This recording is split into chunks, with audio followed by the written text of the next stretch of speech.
Okay, Lake, if you don't mind, pleasant sounds. I know you're just playing, but it sounds weird on my broadcast. Thanks. Hello, friends. I'm invading their space, actually. This is homeschool time. And they're over there at the dining room table. And if I weren't doing 20 paintings all at the same time, I'd be up in my upstairs studio. Anyway, hello, welcome. Thank you for joining me today. My name's Dan. Maybe you already know that. And let's get official. This is Daily Art Adventure number 967. Woohoo! Phase 6 on 20 abstract paintings.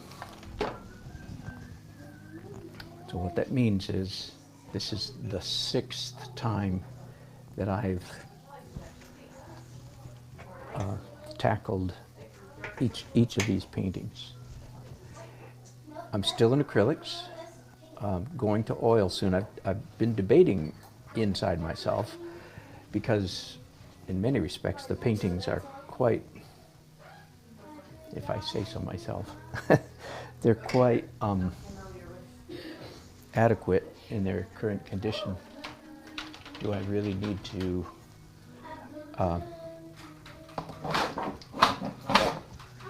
go to oils? And of course I don't need to, but I am going to, because as nice as these look, perhaps, acrylic paint is still essentially plastic. And especially in its opaque state, which is a lot of this late layers in this have been opaque, and it just has, I don't know how to, maybe it's just all in my head, but it has a very plastic look to me. Whereas when I come back and do oil, the colors are different. Really hard to describe that exactly what's going on, but there's something there. Okay, now what am I doing in this 6th phase, 6th layer? That's pretty easy to describe. I'm doing several steps. Number 1, tertiary, quaternary, quintenary. Okay, it gets ridiculous. Yeah,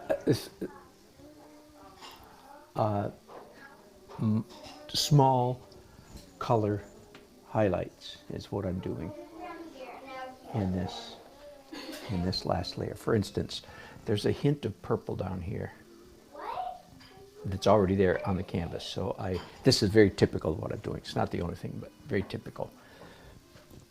That's, other than undertones of purple in a lot of places, that right there is the only, I'm going to add one more bit right there. All right, so I'm doing a lot of that. And I did the same thing, yellow, green, red. The other thing I'm doing is I have an airbrush sprayer here. Not exactly an airbrush, but a big size airbrush. And I'm doing some light airbrush effects, glow here and there. A little bit of my thinking, just a little bit. I would do this anyway, but one of the things, oh, and then I'm also doing a little bit of spattering. None of you, I don't know how many of you will ever use an airbrush. If you pinch the hose, almost cut off almost all the air, and then work the trigger back and forth, you get spatter. Okay, so I'm doing just a, whoops, that was not a good, that was a bit of a spray, but it's all right. So I'm doing a little bit of spatter, and the last two things I did, the airbrush and the spatter, at least in my mind, they help correlate that side of the painting to this side. All right, so those of you who haven't been with me yet this week, I'm going to auction off hopefully starting tomorrow. Have you noticed creep here? The day keeps getting pushed back. You get 2 paintings for the price of 1 anyway. I'm considering this the main painting, but you get the other one free. All right, and I'm doing one more thing on all these paintings. I have here, so I don't even know what it is. I mean, it's like an artsy craftsy, like a Michael's Craft Store product. I don't remember when I got it, but it's dimensional paint. And it's meant to be, hang on just a second, let me wipe off the nib here. So unless the tip gets clogged, which happens on a fairly regular basis, it creates, no, here it is clogged. Good, called it. I have a paper clip here just for this purpose. It creates a very hard, sharp, very fine black line. Whoops. That was a fat black line, but I like it anyway, so.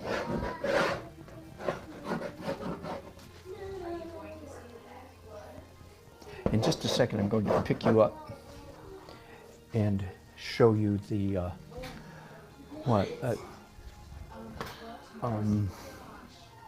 7 or 8 paintings over there to my left that I've already finished. I wanted to give you an overall impression. I've got a similar product right here. Again, artsy, craftsy kind of stuff. But this stuff it dries transparent. So even though right now that looks quite pink, when it dries, it'll be perfectly transparent, cranberry red. Kind of pretty. All right, so let me carry this over to my drying room today, the hallway inside our front door.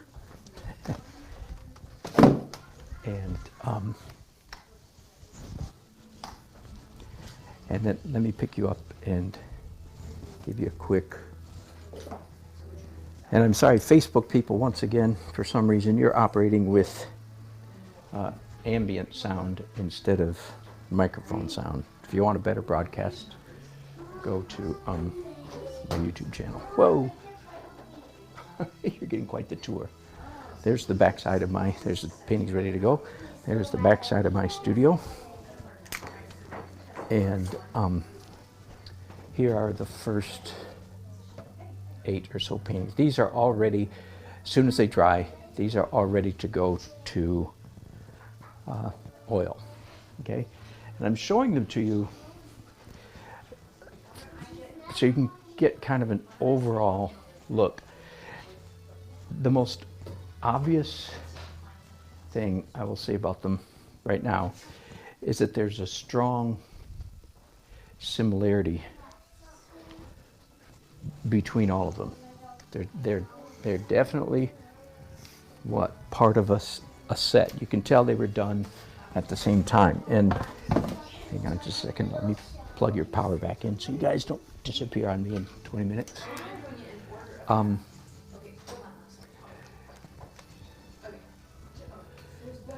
Generally speaking, I consider,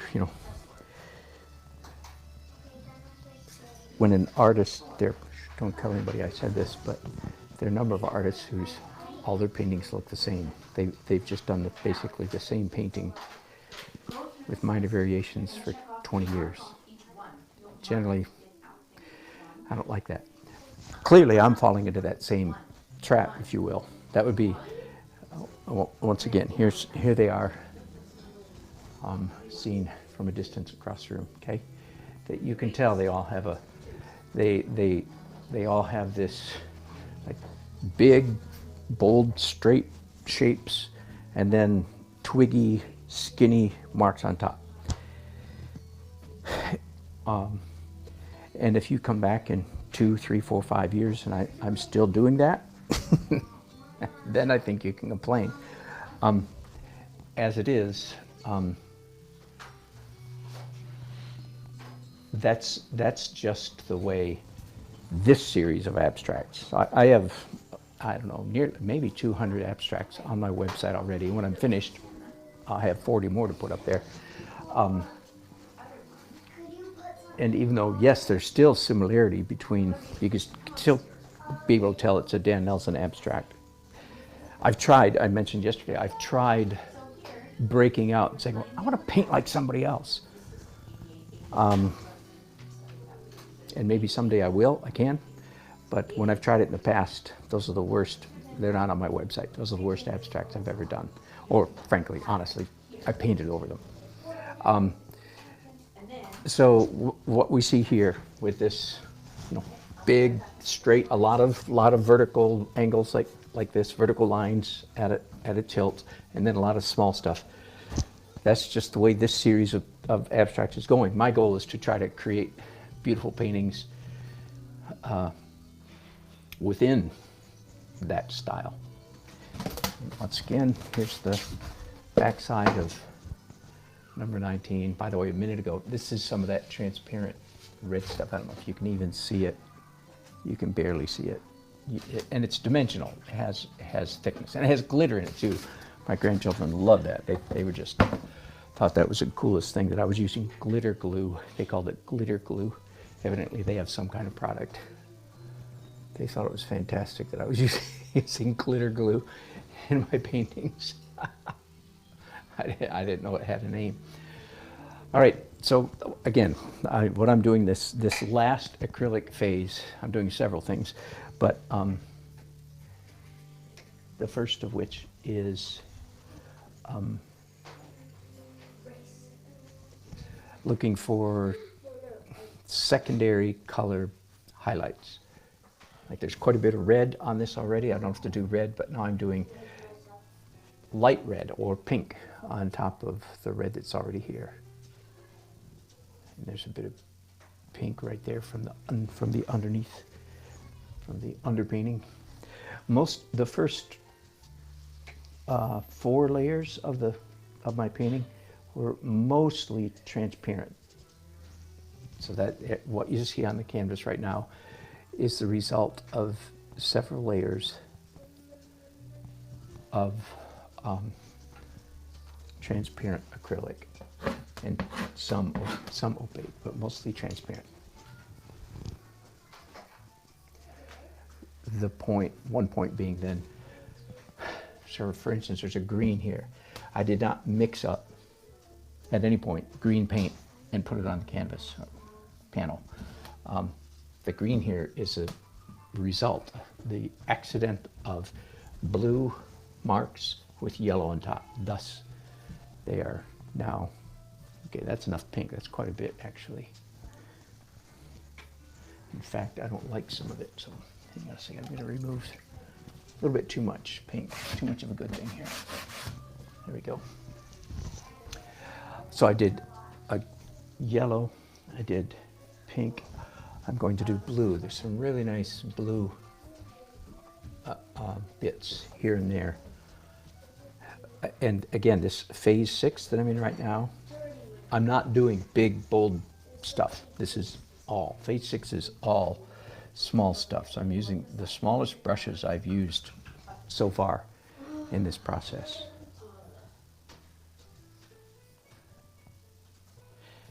And the great majority, for instance, when I'm doing blue, a fairly bright blue, I'm only putting it on top of parts of the painting where there's already blue, most of the time.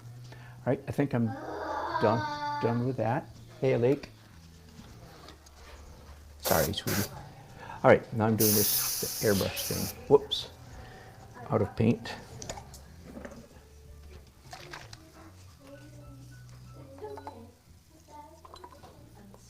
This is, by the way, is a really inexpensive airbrush sprayer.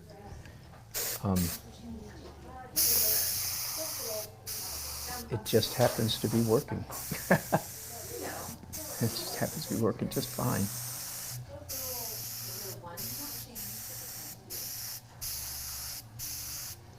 And again, obviously, I hope it's obvious, this airbrush creates a soft edged glow feeling, a bit of glow.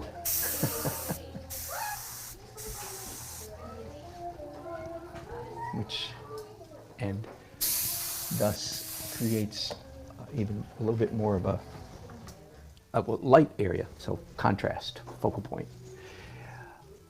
All right, and then the last thing is this dimensional. So you can see why, perhaps, I hope you can see why all of my paintings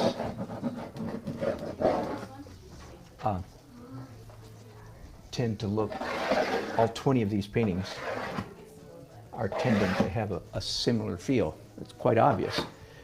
I hope it's obvious, right? It's because I'm using the same process. I am indeed working like an assembly line.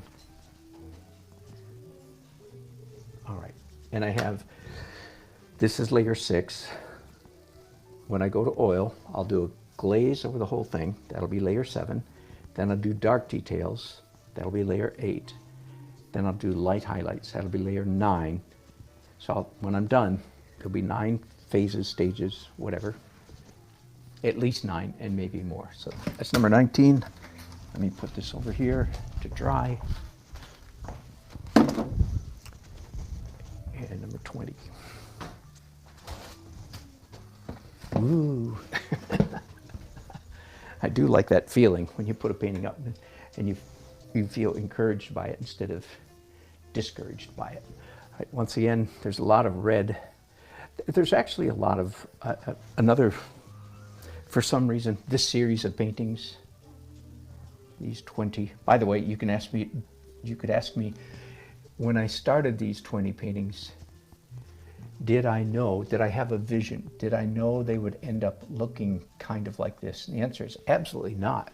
Not even close. No.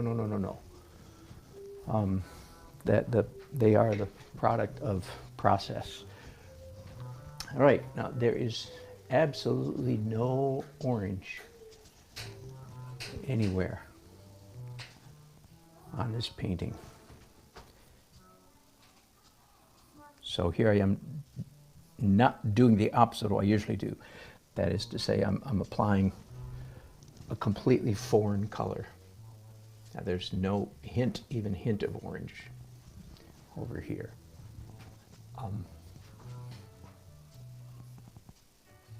As long as I don't do too much of it, and I'm going to stop right there, I'm going to do some yellow.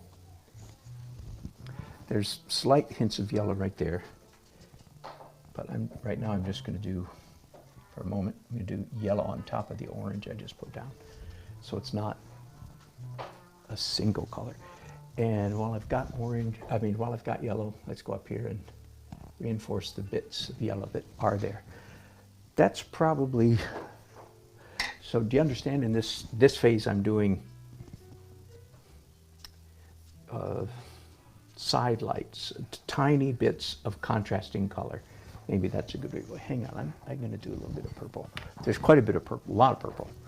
But I'm going to put some lighter purple on top of what's already there.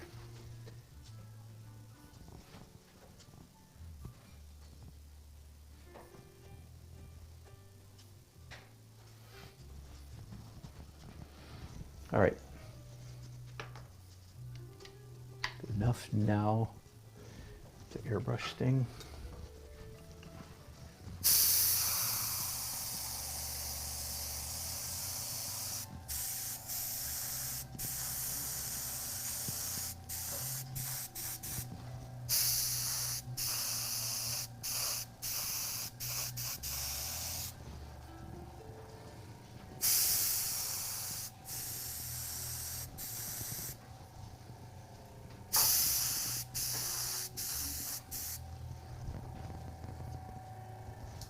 Enough. Oh, a little bit down here.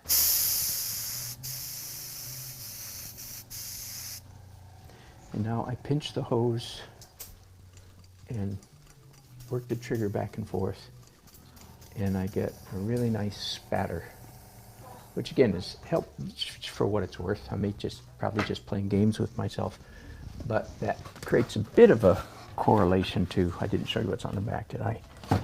Correlation to the back side of the painting, so that they're connected a little bit. The back has a lot of airbrush and spatter, and the front just has a little tiny bit. All right, some of this liney, shiny paint.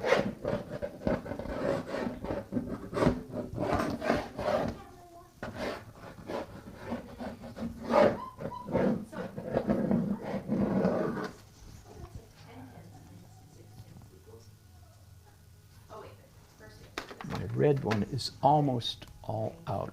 Let's see if I can get a little bit of red.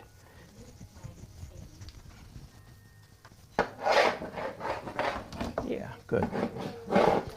Good. So in my in this series of paintings, you can tell that there's a lot of interplay. Whoops, I'm not sure I ever got my Facebook people going, did I? Forgive me. Let's try it again.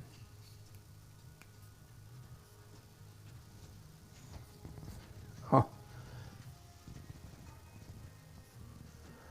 Huh, Facebook won't let me post, won't let me broadcast. That is very strange. Hang on a second, let me try that again.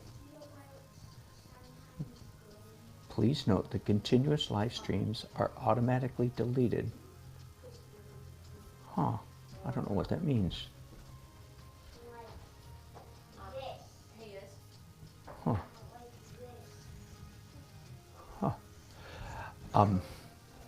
Anyway, I was saying there's a strong emphasis on big versus little, big marks versus little marks. That's one of the consistent themes in this series of 20 paintings. All right, I'm going to go all the way back to number 1 now. And alas, at the moment, in its current state, I feel like this is one of my weakest paintings. Hello, gang. Hello, Matt and Brenda and Stein and Uncle. I don't have a name for this series yet. And Didier Artisan, Snooze, good to see you again. Oh, that's a great idea. A two-sided, yes, I could design that, so could anybody else. Uncle, as a hello, Jaime Eduardo. I'm assuming, forgive me, I'm assuming it's Jaime Eduardo Toro Tobon. And Colombia, oh, so it's Spanish, so maybe it's, how do you, is an initial J in Spanish, is it pronounced like an H? Like Jamie? Jaime, H-A-I-M-E. Welcome, thank you, good. Correct me on your name. Uncle asks, by the way, this is the worst painting of the whole bunch. It's really funny, it's number 1. You know what, I'm gonna have to take a detour from what I've been doing, I really do. I've got to try to rescue this, darn it. I don't like having to rescue paintings late in the process, but I'm afraid that's what I'm going to have to do. So I'm going back to some bigger brushes. It's too busy, too much stuff going on in this light area. So I'm just this is what I call plastering. I use that term often, and I usually am railing against plastering. I mean, by that I mean applying large areas of thick, opaque paint. That's what I call plastering. But I am intentionally plastering right now because it's just too busy. It's like, for some reason, it's strange that it's my first one, that it's number 1. It's just not very good. Still not very good, so bear with me. Give me a minute, give me a few minutes to try to fix it. All right, Uncle asks a very good question. He said it's something like, is it normal to always see pictures in abstract or non-objective paintings. And good question. The answer is yes. I think that's the way the human brain works. I, the artist, can't do anything to stop that. Even my eye accidentally sees things that aren't there, so to speak. Now, I have an opinion on the subject, as you can. No, say it ain't so. Dan Nelson has an opinion on the subject. No, now, isn't that unusual? You regulars can laugh at me.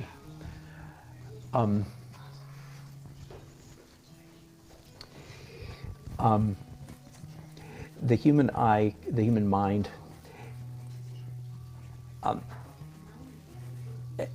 can't help, absolutely cannot help but create patterns where there are none. I mean, take the constellations, the pictures we see in the stars. Like, really? You mean it's not a picture of a Virgo or a serpent or a Orion's belt or a Leo? You mean those aren't pictures in the sky? Really? Really? It's just we can't help seeing patterns. So, but here's my opinion, is that the artist should do his or her best to avoid things that look like things. Try to not make that happen. And when I'm talking to people who are looking at abstract paintings, I also tell them, try not to let your mind do that. You can't help, but the point of abstract paintings is not to see hidden pictures. That's quite, and again, you can't help it. Everybody's eye is going to do it anyway, but that is not the point.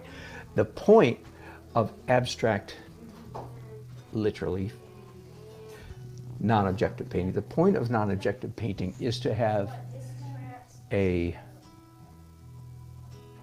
I'm still not liking this. This is so strange. I'm not going to kill myself over this one painting. If I get one dud, so be it. But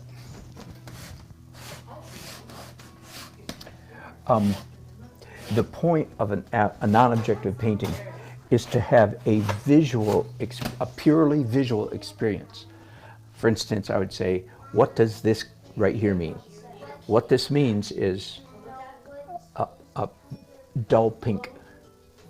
That's what it means. This means, quote unquote, dull pink. What does this right here mean? This means, quote unquote, means pale yellow. What does this mean? This means dark purple. That's just as far as colors. This means dark. This means light. This means big shapes. This means line. I'm using the words. I'm using my words in a sort of tricky manner to make my point, to try to make my point. What are we supposed to see in an abstract painting? Line, shape, color, design, value, texture. And again, having said that, however, you and I, artists, need to realize that everybody's going to see stuff. That's not the point, but it just can't be helped. I'm hoping I can rescue this painting in future stages.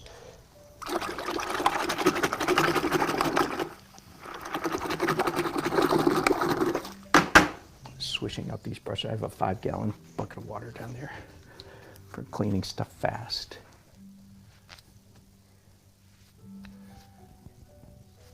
Stein, what paints do I use? Here's my joke answer is whatever's on sale. I use every brand. Generally speaking, avoiding student grade paints, generally.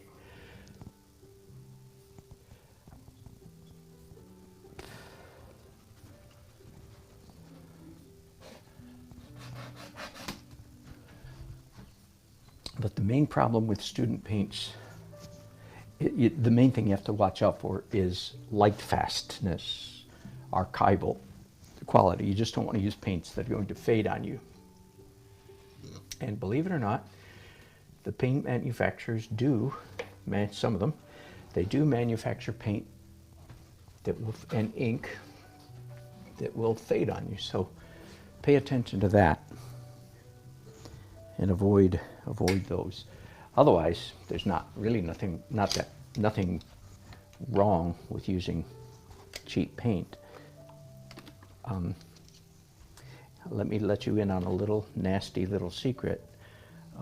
Many artists, I'm exposing my friends, my fellow artists. For many artists, and I'm telling you guys this so you won't do this. For many artists, the fact that they use quote unquote only the best has nothing to do with their painting or their art. It has to do with their ego. For them, using good paints bolsters their self-confidence and gives them bragging rights. I think that's absurd. I know it's true. Many teachers that you take from, they will tell you, oh, I only use, or here's the worst, forgive me, the ones who say, I grind my own, I make my own oil, because no paint manufacturer in the world can manufacture paint to my standards. I hope you're hearing my voice of ridicule. That's somebody that needs to go back to about 4th grade and get slapped around a little bit. Come up, mature this time. That's just ridiculous. I'm sorry and forgive me. There might be some person out there. There probably is some. I mean, there are a lot of good painters that make their own paint, but I think it's more an ego issue than anything else, frankly. And if you make your own, I don't want to hear from you, because I'll just be sorry that I said anything, even though what I just said is true. So watch out for those. And again, it's often teacher kind of people, art teachers. When you take their class, they say, "Oh no, you can't just come to class with oxide red. No. You have to buy," and this is kind of a pet peeve of mine. So they say you have to buy Rembrandt transparent red oxide because no other brand is good enough. Poppycock, hogwash, arrogant drivel. Those are people with personality issues. I'm sorry, I'm being really nasty, but I'm telling you the truth. Generally speaking, you want to avoid teachers like that. And there's a lot of them out there.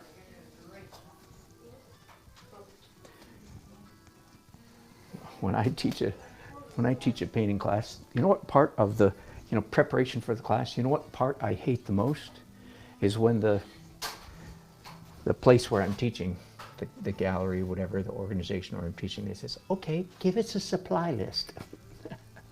And I almost always say, in the fine print, I say, hear ye. This supply list is only for people who are completely lost and have no idea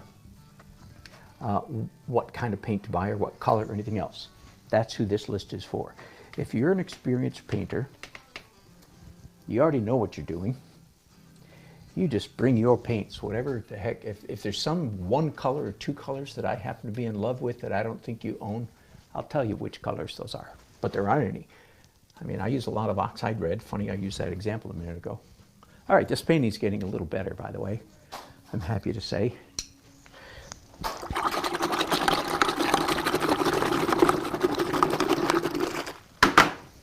And the same thing is true with brushes. I mean, I use some good brushes. And by the way, for what it's worth, the brushes I use the most, as far as bristle, are these green ones, Commercial Time. These are, I'm just picking up to show you. I have hundreds of these. The green, there's all worn out. Green with the copper ferrule. They're silver Grand Prix. So I recommend them. But my ego is not connected to these. Doggone, if you find a better brush, use it, use it, use it, use it, use it. Or if you like some brand that's really cheap, by the way, I also have really cheap brushes. Pro Stroke. You can buy a bag of 10 brushes for $15. I hate to think of the poor, honestly, I hate to think of the poor Chinese prisoners who are making that stuff. But I'm not sure that me not buying them will do those prisoners any good, so I go ahead and buy it. But there's no way they should be able to sell 10 brushes for $15 or 20 or even 30, but they do. Somebody does. Anyway, just keep your ego separate from the products you use. That's all. So I don't care what brand you use. I don't care what brand I use. I use everything under the sun. I'm a little bit, in the oil department, I'm a little bit favored toward Charvin. Charvet. I'm looking for a tube. Never mind, I don't see one. But that's only because, get this, that's because they're friends of mine. Why? Because they flew me, and a number of other artists, because they flew me over to France for a week or 10 days of plein air painting in France 10 years ago. So they're my friend. Are you catching the somewhat goofiness here? Oh, I love Charvin paints, you bet. I do like them, by the way. I do like their paints. I'll tell you what does matter a little bit. And again, this is in response to Stein's question, what paints do I use? Here's what does matter. And I don't recommend turning this into like a lifelong study. If that's your personality style, go for it, man. But life's too short for me to sit down and study books and charts. What does matter is little by little, you'll discover that you like this particular color in this particular manufacturer. Okay, and since I've mentioned Charvin, Charvin, but it's French, so it's Charvin. Charvin oxide red. That's one of my favorite colors in all of it. Charvin has hundreds of colors, way too many, but and then but I don't care much for their ultramarine. I love Michael Hardin, almost everything that Michael Hardin makes. I love all his colors, but I particularly like his blues, phthalo and ultramarine. That doesn't mean that's the only stuff I buy. Not at all. I'm always willing to experiment a little bit. Okay, this is red now. Oh wait, I want to do this airbrush thing before I feel like I've rescued this painting somewhat. I still hope to rescue it a little bit more in the oil stages, but I feel better about it than I did a few minutes ago. These purple marks, two different colors of purple, so you can see it over here, that seem to help the most. So, Stein, there's the real answer to the question. Just by experimenting, little by little, I like, I'm going to forget the name of the company. Daler Rowney. I think that's how you say that. I like Daler Rowney's Naples Yellow. See, isn't that crazy? So this is completely, not at all scientific, not at all. It's just, how come? I don't know. I have no idea. I can't even tell you why I like Daler Rowney Naples Yellow. I just like it. That's all. And I think that is a little bit important. And I think that's what some good teachers are doing when they give their students a list and say, but I still disagree with it because I feel like it's so subjective. I mean, just because I like Daler Rowney Naples Yellow doesn't mean you should. It's so, I can't even tell you why I like it. Oh, because it's creamy texture. Oh, because the color. Oh, because the pigment. Oh, because the... Purely subjective, in my opinion. Here's another answer to Stein's question. All the major paint manufacturers, let's just talk about oil for a minute. No, oil or acrylic. All major paint manufacturers make darn good paints. They might also make student grade,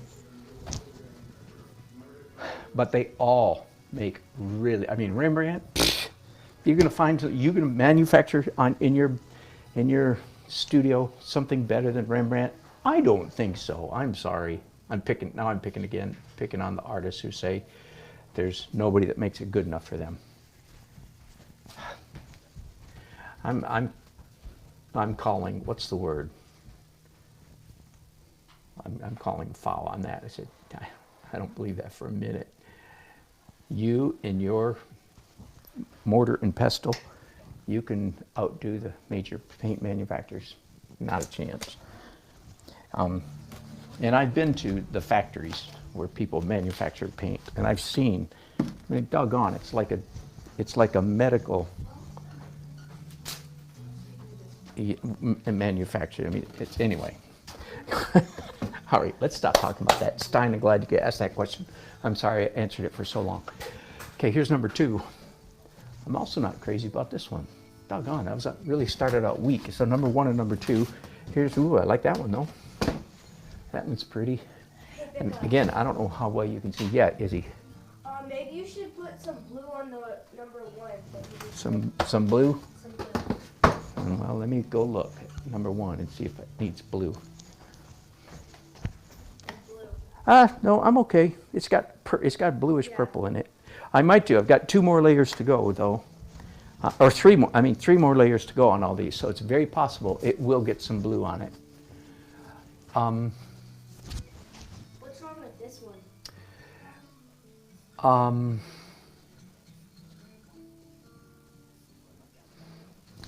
I think it's okay. I'm not going to try to rescue the. I'm going to hit these light areas. I'm going to hit that with airbrush. So I'm just going to do what I've been doing. So there's some real bright yellow in here that I really like. By the way, here's a funny, I've talked about this in my broadcast periodically, fairly often. You know, a child will often ask each other, they ask adults, they'll ask the artist, what's your favorite color? And my smart aleck answer, what's my smart aleck answer, Izzy, do you remember? When somebody asks me what's my favorite color, I say the right one. Because the answer is, like, what's the right color? What's my favorite color for right here? The right one. Get it? But that's kind of a joke. Not a good joke, it's just a bad joke. It's because as an artist, asking me what my favorite color is sort of like asking a mother which one of her kids is her favorite. Mothers don't have favorite kids. They love them all the same. So that's the way I feel. An artist can't afford to have quote unquote favorite colors, so to speak. I'm speaking bluntly. And then in a minute, I'm going to tell you how I violate this myself, because I discovered there are some colors I don't care much for. And it's real simple. I don't care for pink, bubblegum pink. I don't care much for that color. But here's the thing. I consider this an artistic weakness in me.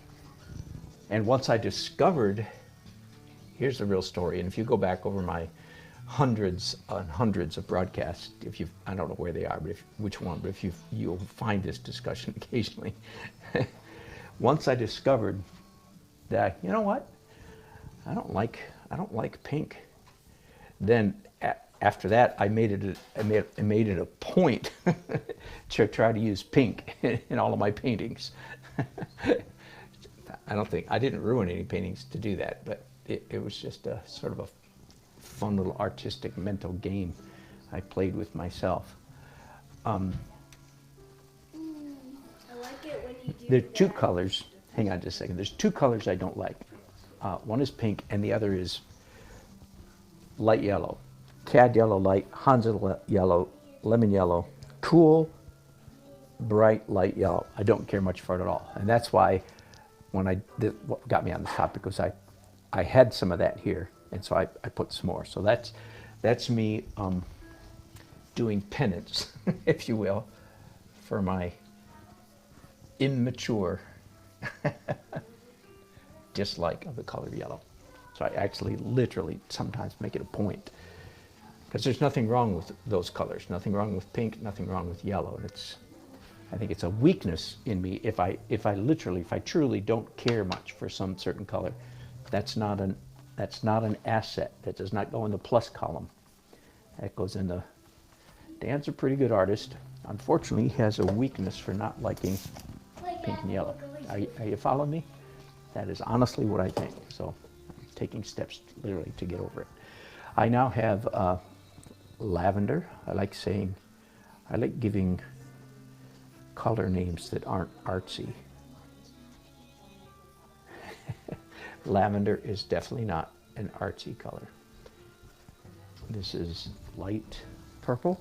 Purple's not an artsy color. If you want to be artsy, you're supposed to call it, I'm being a little tongue-in-cheek here.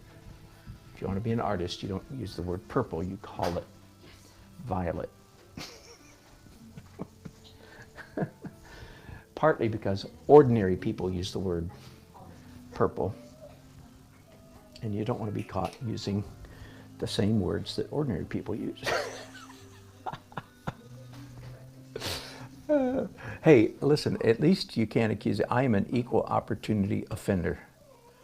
I'm here to offend everybody by turn. Just wait a few minutes. I'll offend you in a minute. So just hang on.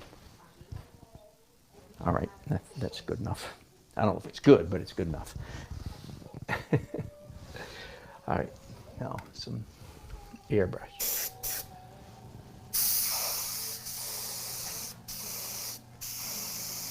So this airbrush, and it's really not an airbrush, it's an air sprayer, but you know what I mean by I'm calling it airbrush,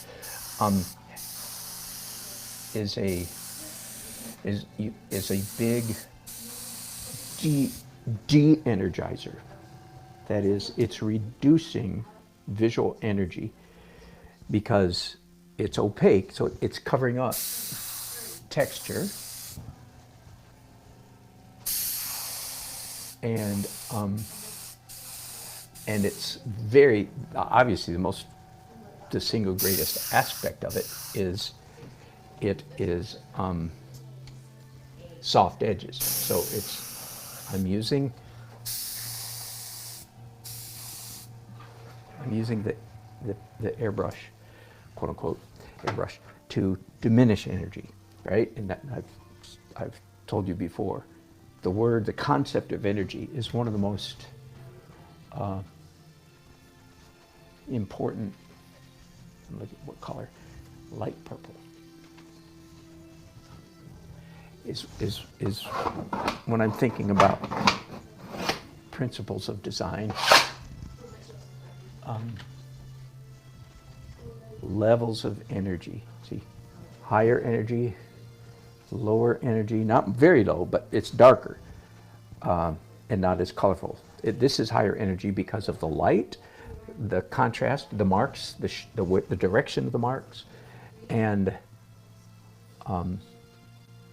the color. Did I say that already? In fact, I'm actually going to, right now, I've got my little shiny black paint. I'm going to increase it. I want to increase it even more right up here. Left hand.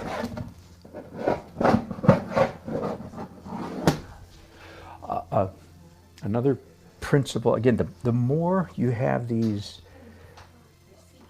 principles, rules, breakable rules in your mind, intuitively, in your soul, might be better than in your mind. You might be able to take a test and write them all down to pass a test, but that's not what I mean. I mean, the more you have them at your fingertips, in your soul, the more freely you can paint. So, for instance, and as I'm painting, my mind goes, maybe I should explain. Okay, so I wanted to increase energy right here. I'm not going to do it, but boy, there's what would be a mistake.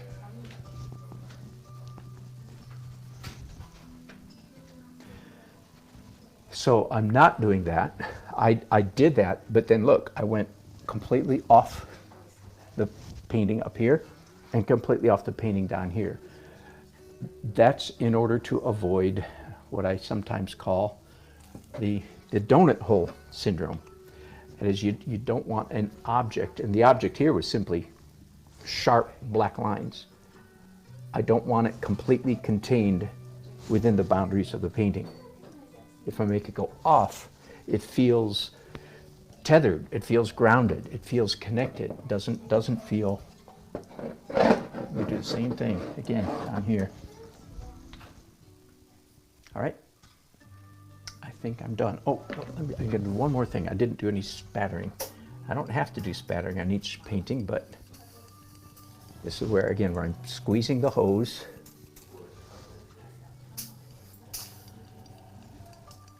And pulling the trigger back and forth. So that's a little bit of I'm sorry, wrong page, hang on. The 6 categories of abstract painting. One of them is chance oriented. So spattering is largely chance, because I'm not controlling, where each of those dots goes. If I picked up a tiny little numbered 000 brush, that would not be chance, that'd be control. So that's just one way to introduce a tiny bit of chance into this painting.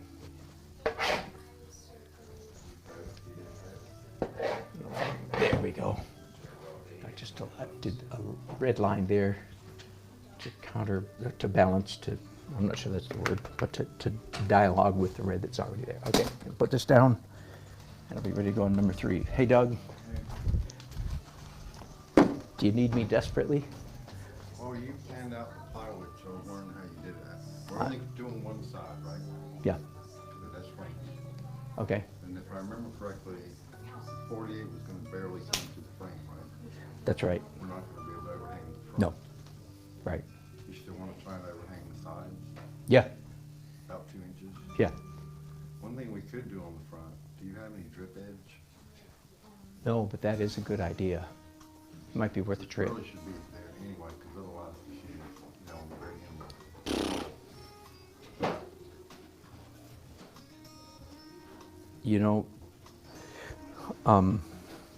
I should look and see if when the guys repaired our chimney, they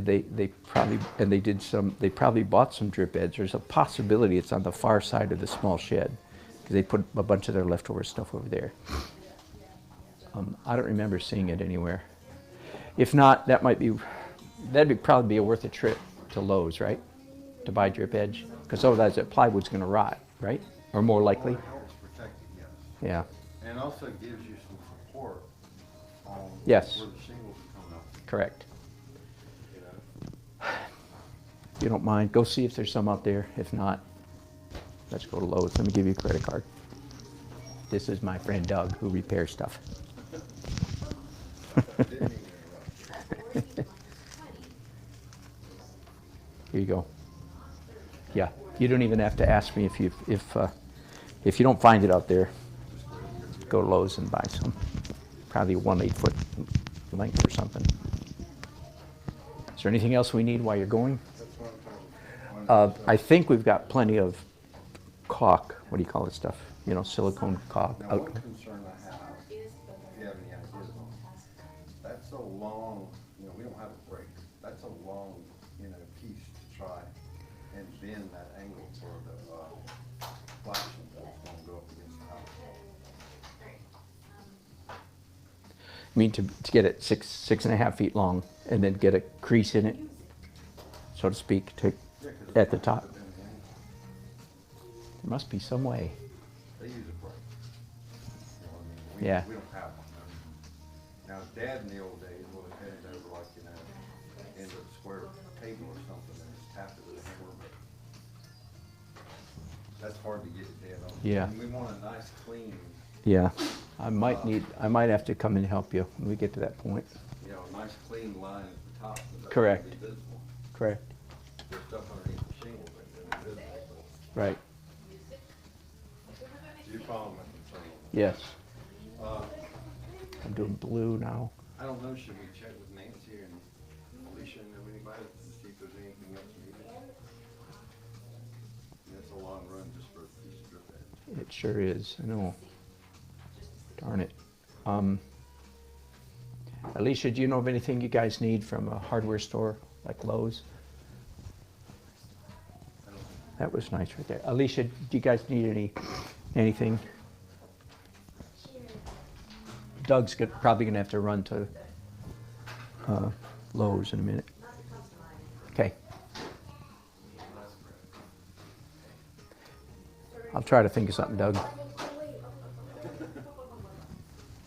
No, I'm not. I'm not going to think of anything because you'd have to come in and ask me then. No, you can call me. So you didn't have a pattern laid out for how to do that plywood? Did you figure Right. out it was a- No, I didn't. I just held it up and said we can make it work. You might have to get a little fancy cutting, but only a little. I think the 4x4 and then 2 feet. I don't remember. Sorry. I think we can do it. If you find that we absolutely can't, then buy another piece of 2 by 8 foot plywood. I think would be the easiest thing to do.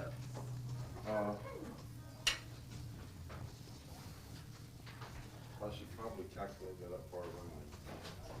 Okay. Yeah. All right.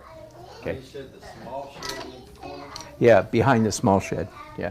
behind the small shed? Yeah, behind it. Oh, I don't, it's not in the shed. Correct? Yep. I just decided to do some white up here.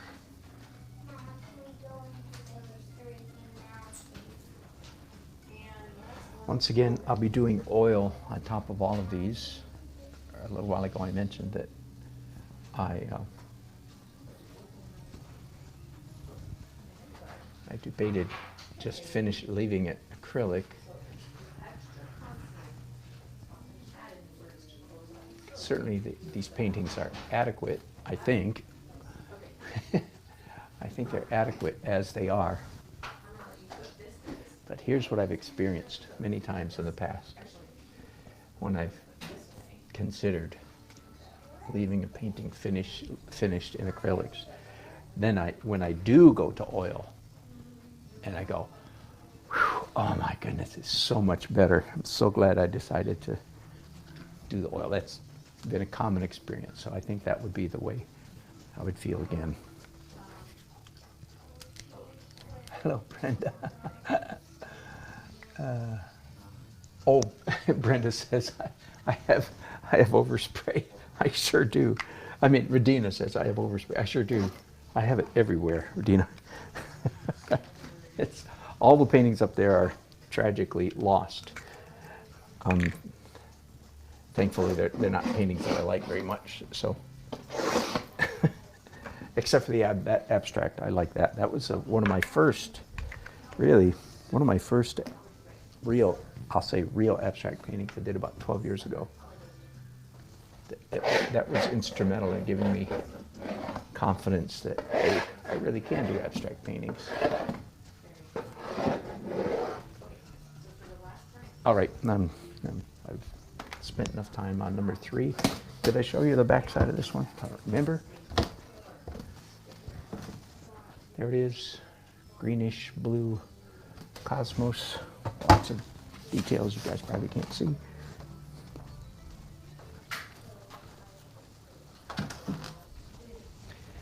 Number 4. Oh, good. I like this one. I'm happy to report. I like that one. Yeah. 4, and here's the back side of number 4.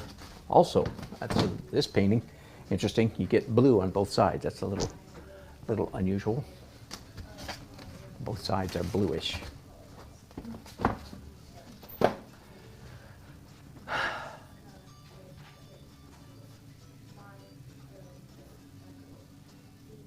thinking. This is me thinking. I'm going to start with some pale, truly purple, by the way, now, as opposed to violet.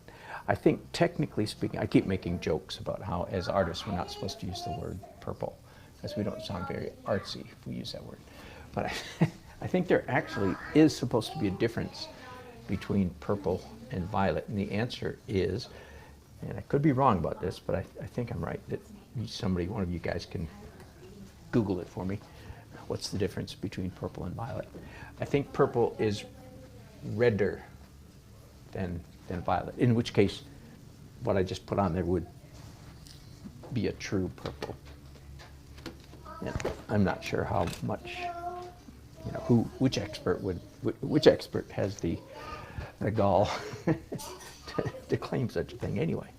I don't know. All right, I am going to do some white.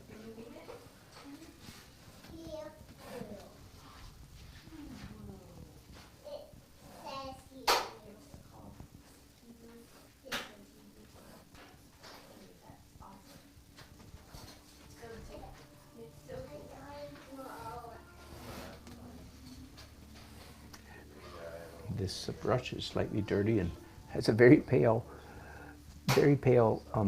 purplish cast in this white, but it's all right. Okay, so I just increased the energy here considerably, right? Just making you aware of that kind of thinking. There's some real nice deep green passages over here. Bluish green, slightly cool. And so I'm reinforcing those. Again, because one of the tricks, if you will, that you'll see me employing a great deal in all my paintings, including my normal representational paintings,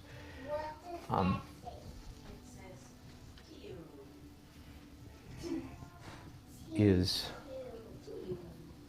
the underpainting colors interacting, playing with, it's a word I like to say, playing with, interacting with visually, the overpainting colors.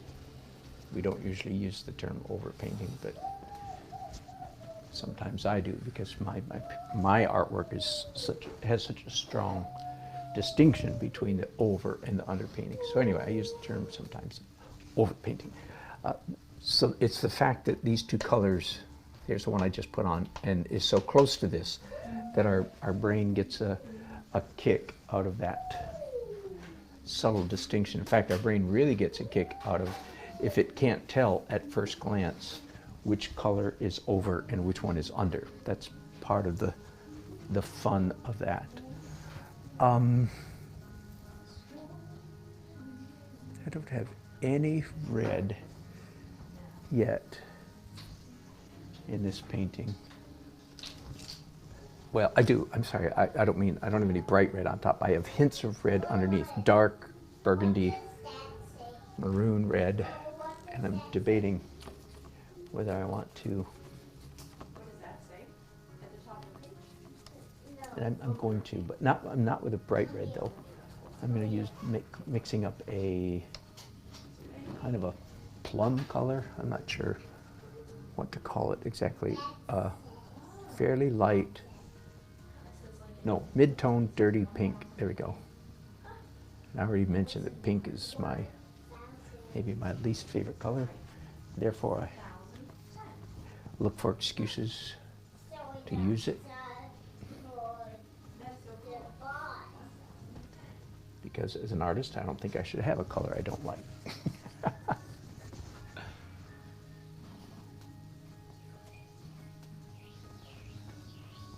Yeah, that's nice. I just need a little bit more of it over here. There we go. Now I don't have any yellow. I'm gonna leave it at that. I'm not gonna do yellow. All right, some airbrush now. White, actually warm white. It's not pure white. It's in this sprayer. It's very pale, very, very, very pale yellow white. In other words, warm white. Mama, come here.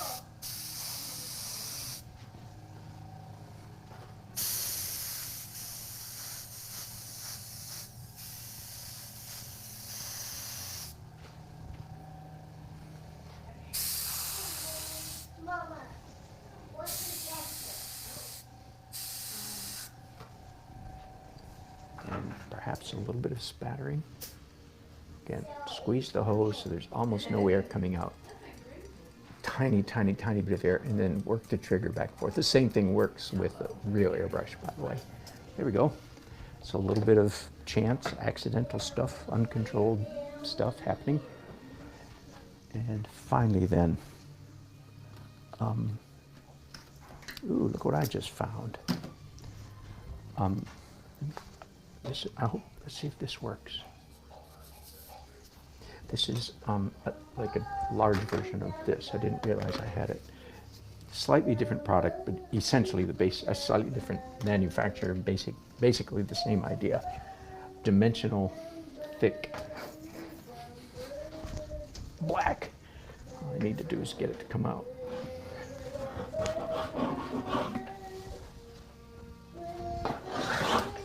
Ah.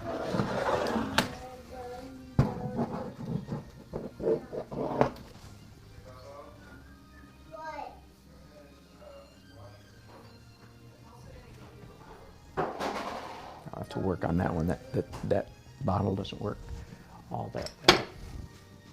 Okay. Do I want some red? Yes. I want transparent red. I'm in kindergarten now.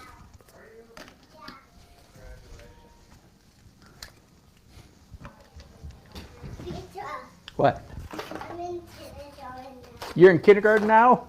Woohoo! Way to go, buddy. Smart boy. There we go. Just like that. Good enough. That will be, right now it's sort of a plum, same color as this, but that will dry transparent, completely transparent. And that actually has a little bit of glitter in it, sparkle in it. And it'll be a dark violet, burgundy red. Cranberry red, perhaps.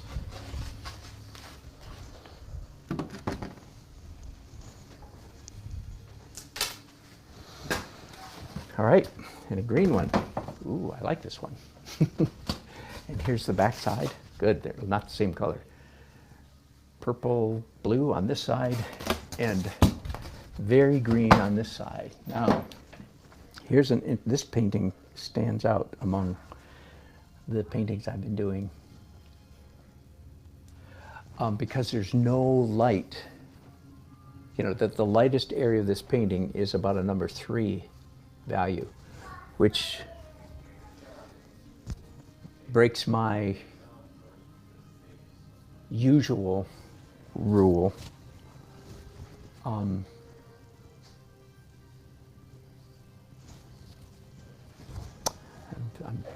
trying to decide what to do about that, and I think I know what I'm going to do. I'm going to do white lines. So this is the same product as this, but it's white. I'll do that in a minute. In the meantime, let's do secondary, tertiary, quaternary. Quaternary. I should know because I've already gone through this quizzical expression before. So after tertiary, what is it? One of you guys actually looked it up and told me not long ago, and then I forgot it all again. Okay, what I just did is not secondary, tertiary color. It's still definitely in the blue-green family, but it's just a little bit lighter. And I like it. That was a good choice. I'm going to do a similar thing right now. I like that so well. Now I'm going to mix up a more pale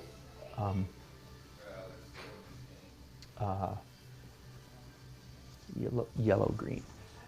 Let's see if this is lighter. Yeah, okay. Barely though. Let's add more white to that.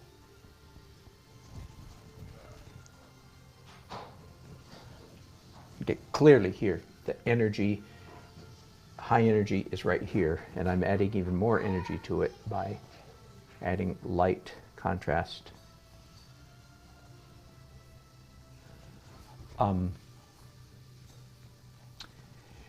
There's a weakness here, however, that this high energy, it's about the shape of my hand right there, is almost in the exact center of the canvas. And that's a weakness. Generally speaking, you don't want your focal point, is another name for this, what I'm calling high energy zone. Generally speaking, you don't want it in the exact center of your painting. But I'm still working on the painting, so it's an easy fix. All I need, this is secondary energy, maybe down here. All I need to do is extend that energy. I think this way, because it's slightly to the right, so it would take a lot more work. Although I'm going to add a little bit right here, very little. It would take more work to go that way, so I'm just going to, by adding, so how do you add energy? The answer is, number one, value, contrast, light, dark. Number two, color. Number three, hard edges. So I'm going to add contrasting value, contrasting color, and hard edges over this direction a little bit. But as you can imagine, I want it to fit in. I don't want it to look like a Band-Aid that got added late in the process, right? So I'm responding to what's already on the canvas. I keep calling it a canvas, of course. It's actually a panel. Once again, if there's anybody joining me here lately, I'm painting a gator board, half-inch gator board, which is essentially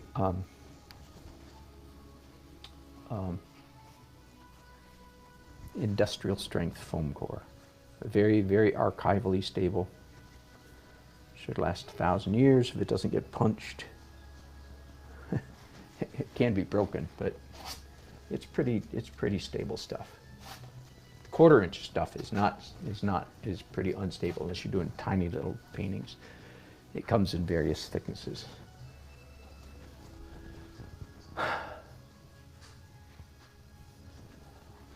I'm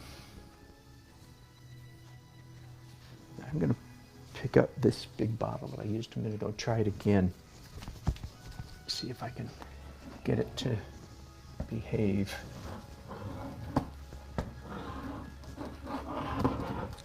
So see, now this is me trying to bring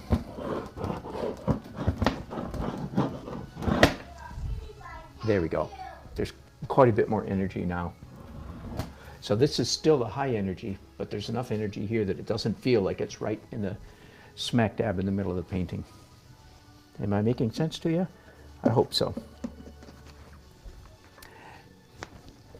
Now, let's see if I can get this. A minute ago I said, I know what to do to make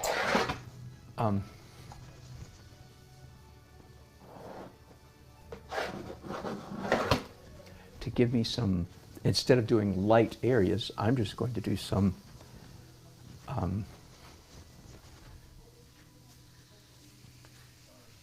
light lines. Ah, come on. Okay, the nozzle must be stuck again.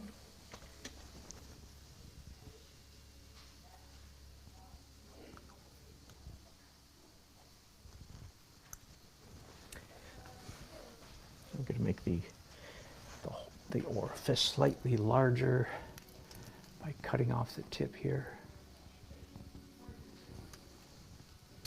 Okay, let's try that now. Oh, there we go. That's plenty big. Whoa. Well, that was dramatic, wasn't it? It's bigger than I expected. That's an element of chance, right? The fact that it's bolder than I expected that was an accident. There we go. I even got some of my mirror way up there. I could scrape that off later.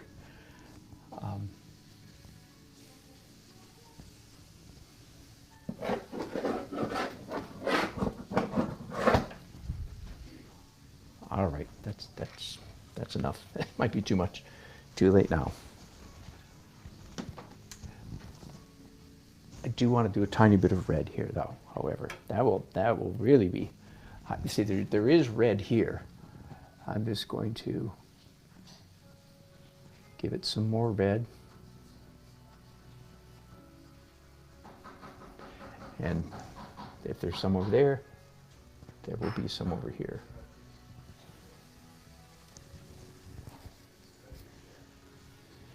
Right here.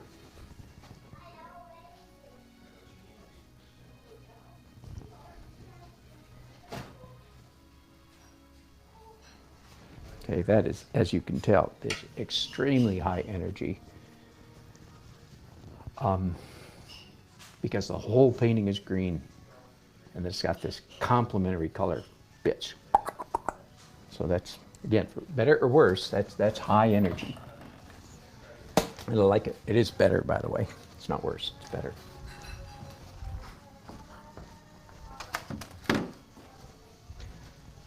Five more to go. I certainly hope to do several phases and several broadcasts today. I would love to finish all these paintings today. I'm not sure that I can, but I would love to. All right, I like this painting. Let me show you the back. This is number 6. I like this one. Wide color range already. There's another blue purple with some distinct structure, lots of lines in that. So when you buy one painting, you get 2 for the price of 1. And Uncle asked, yeah, really the best frame would be to put just like a 1-inch piece of wood, hopefully with all the edges rounded off, just flat against all 4 sides, and it can hang either way. Or you can take the painting out and stick it in the real simple frame. This, as you can see, is number 6. My numbers get paint on them, of course. All right, I'm going to start with red. There's already some fairly strong accents of red, maybe you can see.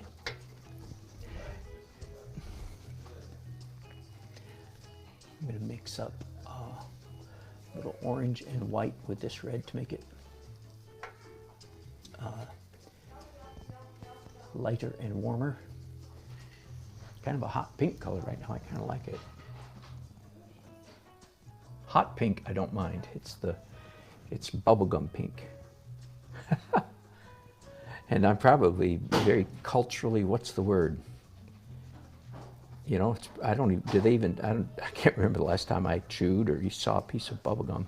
But when I was a kid, there was a name of that bubblegum that was everywhere. They had the little cartoons in it. Izzy, do they still make bubblegum? Yeah, they still make bubble gum. Probably not that kind. Probably not that kind, yeah. You're probably right. All right, and then I'm going to do some purple. There's already purple here. I'm just... I like the variety of colors. Do you? Yeah, thanks. Me too. This one has a lot of variety already. Wait a minute. Did I do airbrush? Oh, I did not do any airbrush on that last painting. Isn't that funny? That's right. It's going to stay that way. That green one that I just finished a minute ago. I didn't do any airbrush on that one. You could just make it into a rainbow. Colors. Ah, green. Yeah, there's some really nice, what, yellow green or, yeah, blue green. There's some nice blue greeny stuff happening. Blue greeny. I guess it's bluish greeny.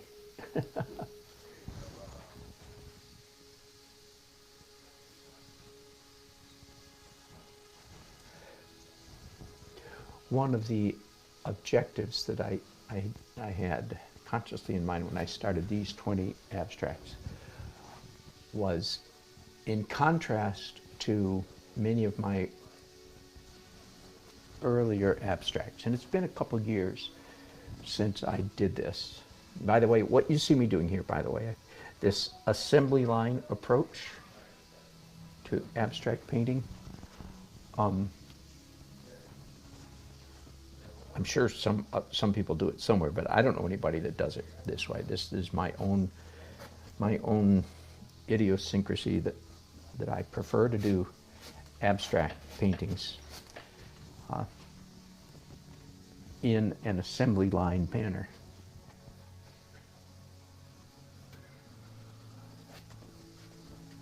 There has been, especially in years past, a strong element of show-off in this at an arts festival 3 or 4 years ago.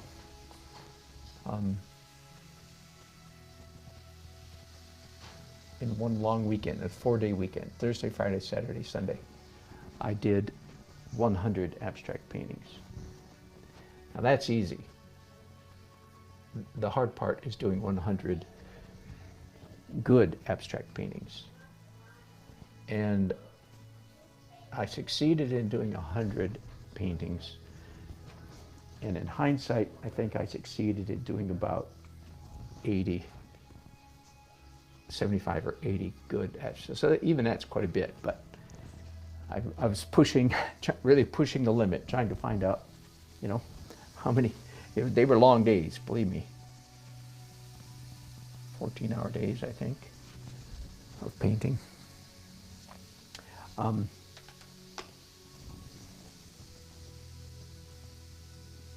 right, I think that's enough of that. Now, some airbrush.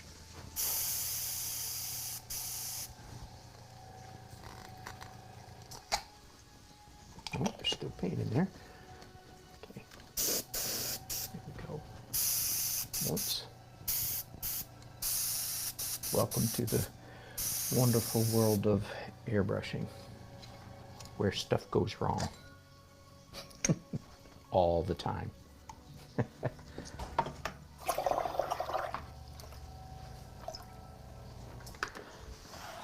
I'm just gonna dunk the whole airbrush in a bucket of water and pull the trigger, stick my finger over the nozzle.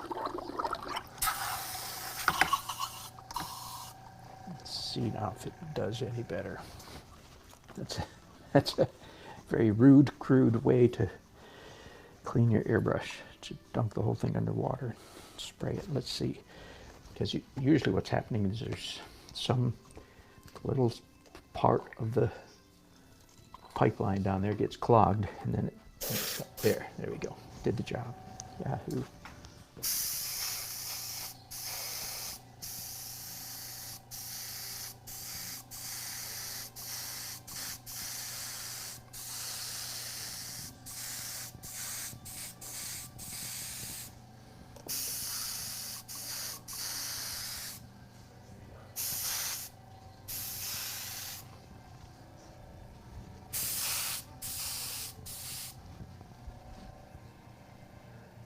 See that just kind of a glow effect is achieved.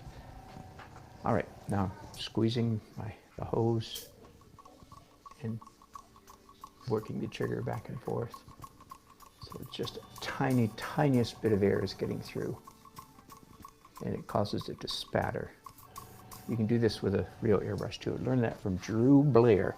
I mention him frequently enough. He used to live in Raleigh, North Carolina. If you just Google him, D-R-U Blair, he probably has better claim than anybody else on the planet to being the best airbrush artist in the world. It's like you'll find somebody in Russia that says, I'm as good as Drew Blair, and you'll find somebody else in Japan say, I'm as good as Drew Blair, and you find somebody else in California, I'm as good as Drew Blair. Yeah, You get the picture?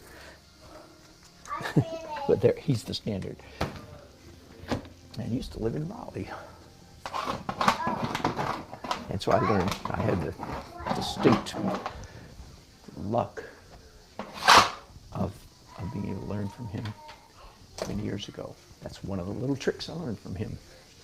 How to paint stars with an airbrush.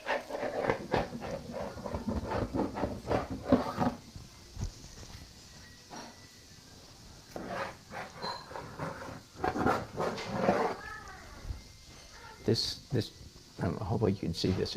I really like the effect. It makes a very sharp, very fine, very sharp black line, which is a real treat. Like if I use a pencil like I did a minute ago, a red pencil here, it looks like a pencil. You know, it's kind of scruffy and rough and so on.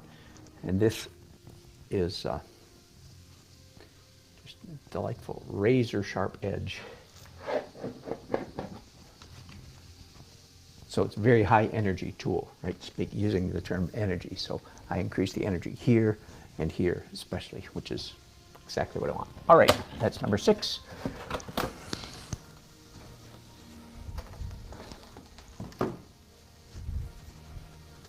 Seven, 8, 9, 10. I've got 4 more to go, and I'll keep broadcasting, boring people around the world. Maybe. Or I entertain myself. Leave me alone, I'm having fun. That's the important thing, of course. The important thing is that Dan has fun. Repeat after me. The important thing is. All right. You know, there's only a tiny bit of red on this one, and it's all in red pencil. And I think I'm going to keep it that way. So I just added, here's a pink pencil. I wonder what that would look like. Ooh, that looks good, actually. Bubblegum pink pencil. Who'd have thunk it? Write it down. Dan Nelson used a bubblegum pink. That's just colored pencil, by the way.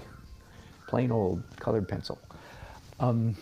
Now, I don't want to use any more red. I'm thinking, well, secondary. Let's start out with some pale spring green, yellowish green, fairly bright, and just reinforce some of the parts of the painting.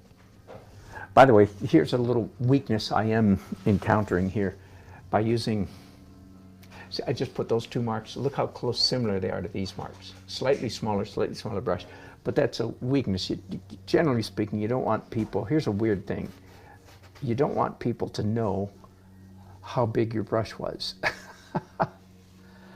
And that sort of belies one of my other universal principles, which is you do want people to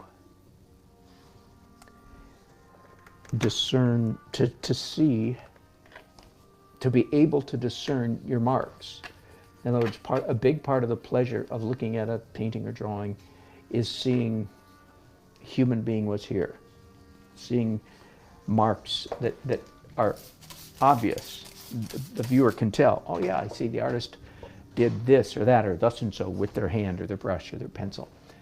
So that's a universal, I'll use that word, universal principle of mine.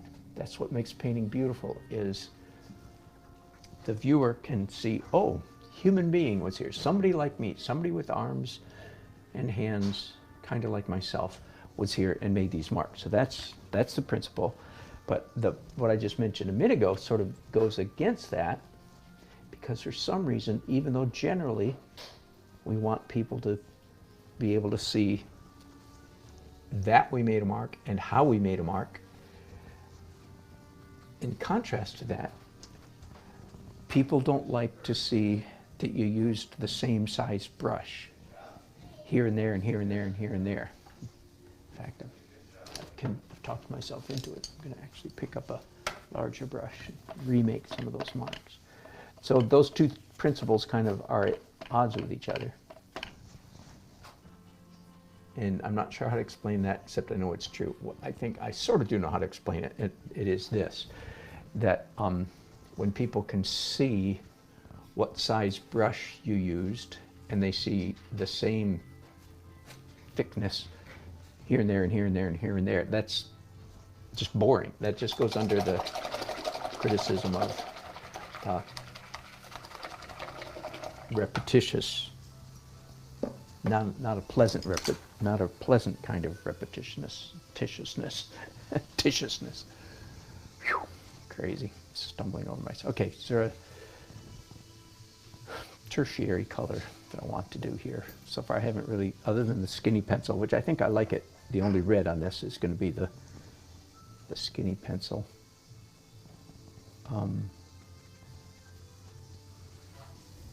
Green, purple, blue. Yes, yes, yes. There we go. That's the third color, and there is already blue here.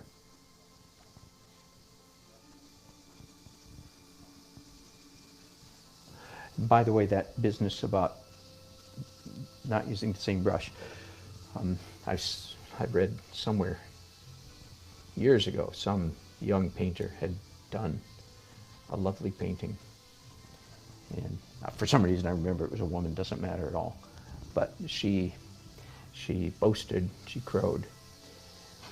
I'm not saying I don't crow, way too often. I do, but she crowed, and I did it all with one brush. And she thought that was a good thing, as if it's that's special skill to do it all with one brush. It is not. Artists generally we use a variety of brushes, not because it's easier, but because for that very reason. Different brushes make different marks, and variety of stroke, variety of mark is one of the highest values in the hierarchy of principles of design. The principle of variety is one of the highest of values. Does that make sense? And by the way, that's why I'm using an airbrush, because it creates variety. It is creating a completely different texture than everything else that's already on the painting, right? The variety.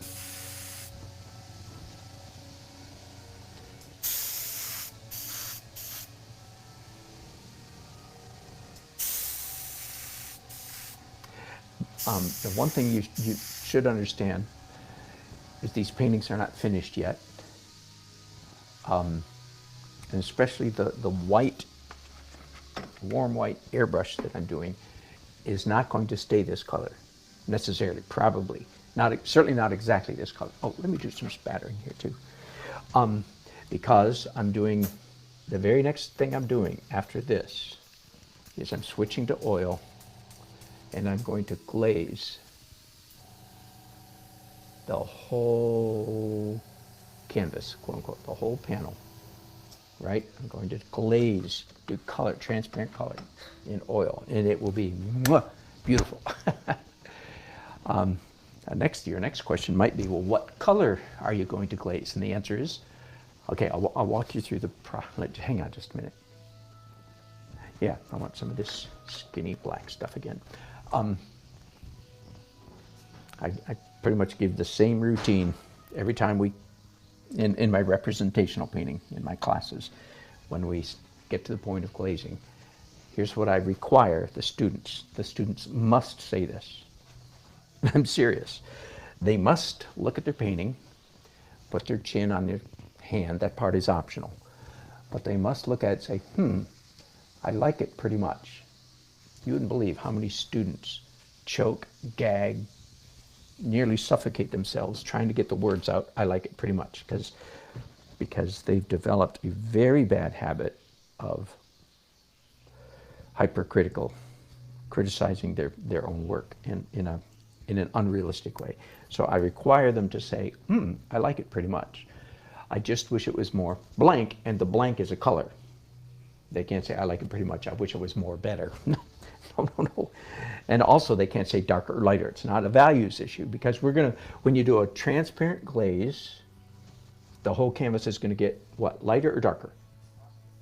Darker, of course. It's like if you hold up any piece of transparent colored glass in front of this painting, which is what a glaze is, the whole thing's going to be darker, even if it's transparent yellow, right? Because this is white, then it'll be yellow, and yellow is darker than white. I'm getting stupid now.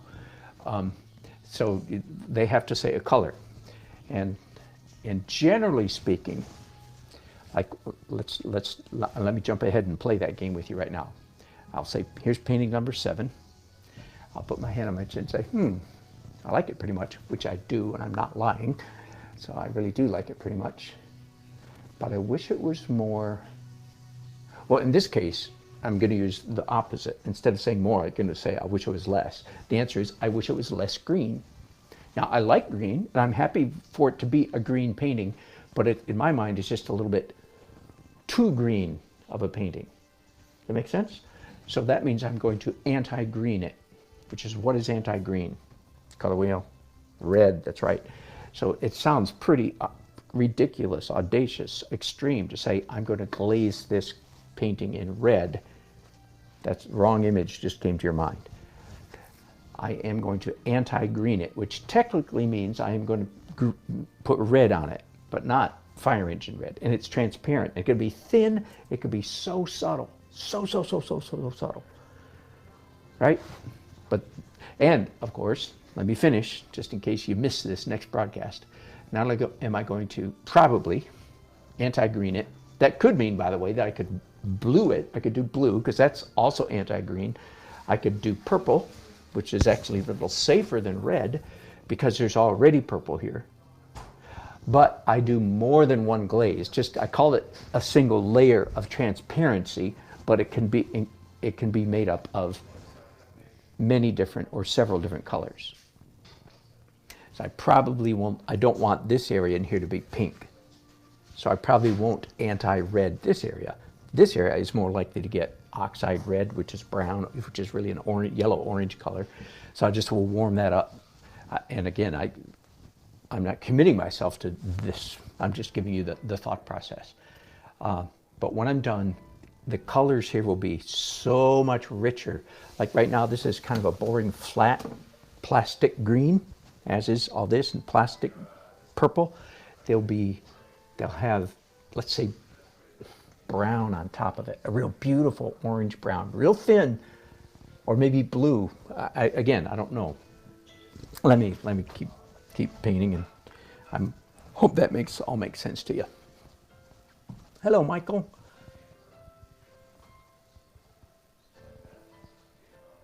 Pink haze pie. Have you caught? I'll demonstrate that how I spatter again. I'll do it on the next video. You just pinch the hose, the air hose, so only a tiny bit of air is coming out, and then you work the trigger back and forth. All right, now I'm doing this lovely black lines with it's a dimensional paint. It's a paint that stays, when it dries, it stays thick, and because of the dispensing nozzle right there, it creates a very sharp black line. The other day, it's Black Lives Matter.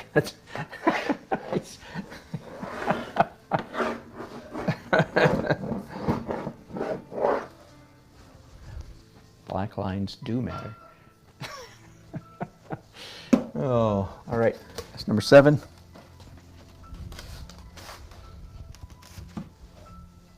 Three more, and I'll finish this broadcast. I don't know if I showed you the back of number 7. There's number 8. I like it. Already has a fairly wide range of colors. There's the back. It's a purple and orange outer space cosmic scene. And this painting does not have much lightness in it. I'm going to go ahead and do something right now about that, sort of out of order, out of what I've been doing. I'm going to do some white pencil. This is a pencil parallel to the black pencils that I use all the time. The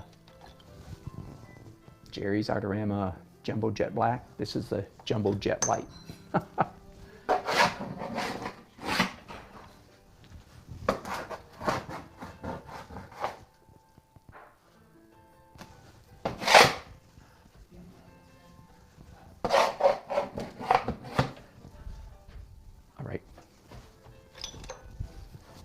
Now, secondary, tertiary colors. Oh, obviously here.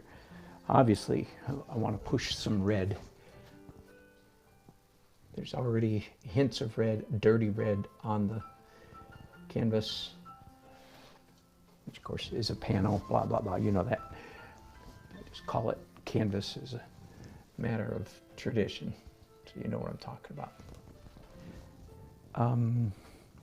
Here's, by the way, I did this a little while ago. Here's where that a very traditional rule of painting, that where if you have one color on your canvas, you should have that same color, you know, across, if you will. And that is not a hard and fast rule. But in this particular case, that is not just this painting, but in this series where I'm doing these little touches of bright secondary or tertiary colors, I think it is this is one of those cases where this rule applies. Right, that's good enough. So that's red. What could be the next? I'm going to do some intense green. There's already some pretty intense green on the painting, but I want to reinforce it a little bit with some even brighter green on top of it. Also, all the greens down here, so let's add a tiny bit up there.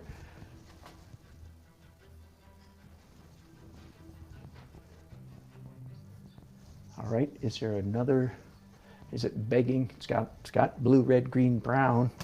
I like the brown. I don't think I need to reinforce that.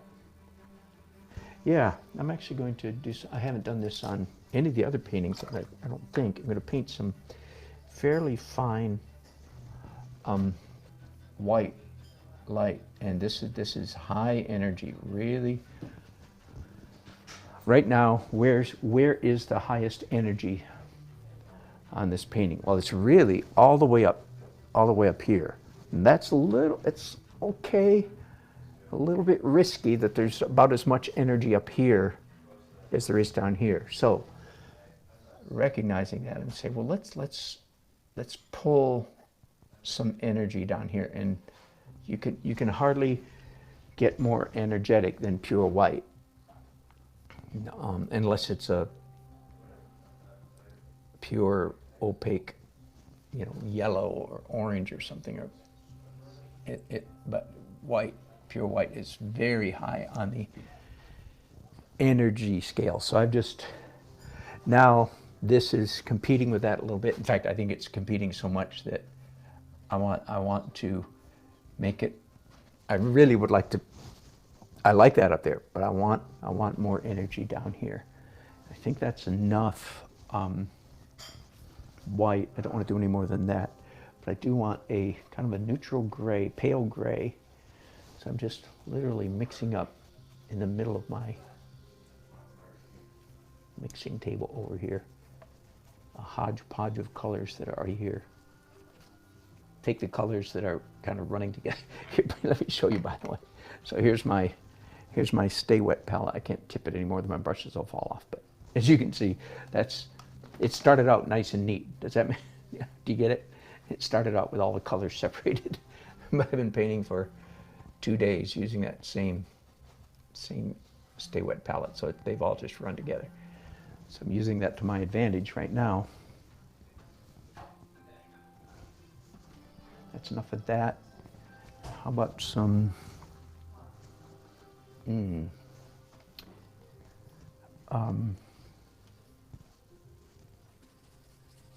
dark green, dark dirty green. Let's try that. Put it right in here. Yeah, there we go. It's dark, but it's lighter than what's there, right? The human eye likes to see light paint on top of dark paint. That's all relative. Like what I'm painting right now is about a number 7 value. That's fairly dark, but I'm painting on top of an 8 or a 9, right? So it comes across as light, even though what's on my brush is pretty dark. And by the way, there's been a lot of my paintings, these 20 paintings, that have this sort of stained glass window feel about them, and I'm okay with that. I'm kind of liking it, even though, again, too much of a good thing would be too much of a good thing. But I am kind of liking it. So Now, try this.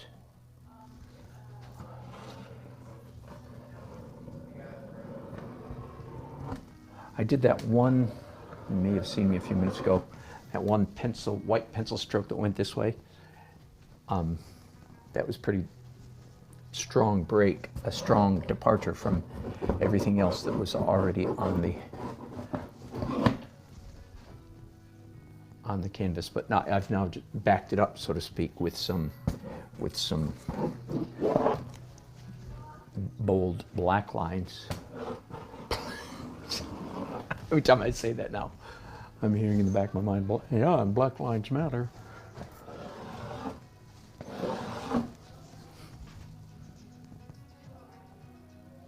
By the way, for what it's worth, in case there's any of a certain kind of person listening, my wife and I have been for decades at the forefront of racial justice, racial equality, racial equity, in a very, very personal way, a number of ways. I won't get into the. If I give you a list, then you can start. Then you could start giving me a score, a rating. Oh, I see. Well, you rate about a score of B- in your racial, blah blah blah. And so I'm not going to do that. But a number of things, a number of ways, and so forth. For that very reason, because we really actually do believe very much that black lives do really matter, and there is a history of problems in our country, blah blah. Isn't that as obvious as the nose on your face? For that very reason, we utterly despise, detest, vote against the organization, the atheist, socialist, anti-family, anti-male, anti-female, anti-America organization called Black Lives Matter. Just in case you want to know. You probably didn't, but there you go, too late. We actually do believe in black lives. That's why I can't say it strongly enough, vehemently are against the organization.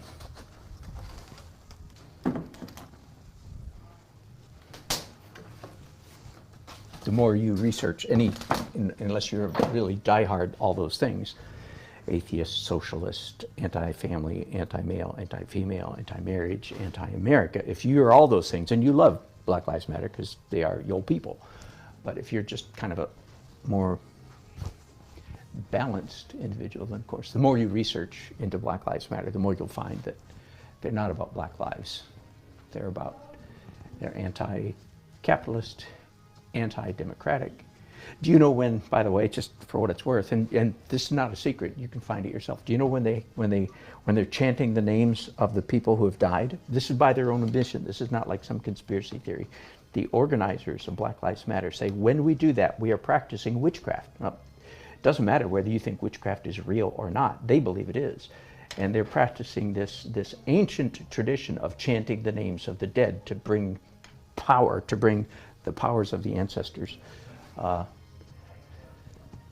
to their cause, so to speak. So a lot of people don't know that when they're out, when they say his name, what they're doing is, and this is not like some wacko right-wing conspiracy. You can hear the leaders of Black Lives, the women who's founded it, they are saying this clearly themselves with their own voices on YouTube, and you can find that.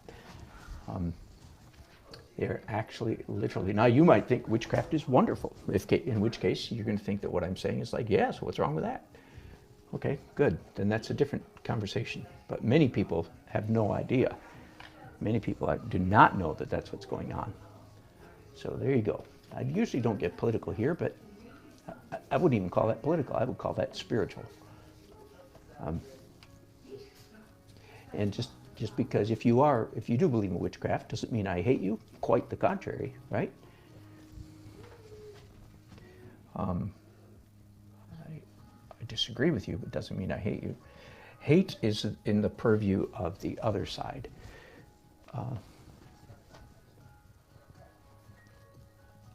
If you ever find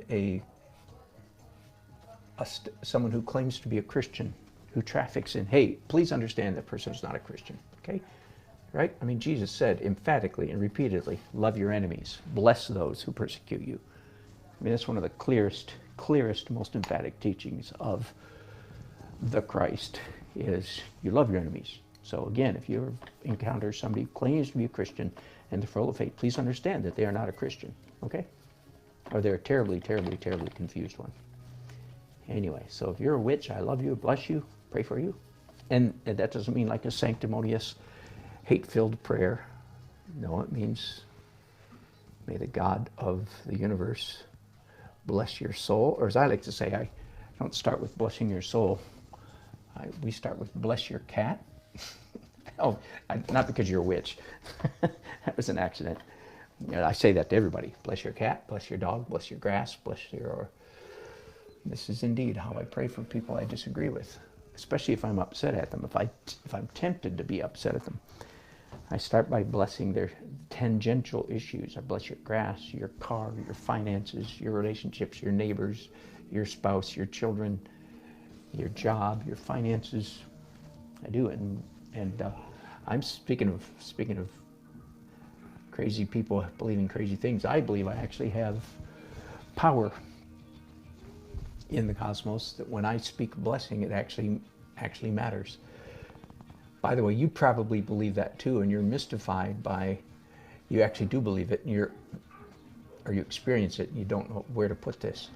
When you're in traffic, and maybe even you accidentally do something like that wasn't the most thoughtful, accidentally, you know, if you're one of those people who says, oh, I never do that, then you're an idiot. We all do things accidentally sometimes. And there are a lot of people who are idiots, who think they never do anything wrong, but I don't even talk about them. So you actually do something, and then the person you did it to honks their horn like one of those 6-second horn honks, which you know good and well is a curse. What they're saying with their horn is, damn you, and all kinds of other horrible words, right? You understand that, right? And it makes you feel a certain way.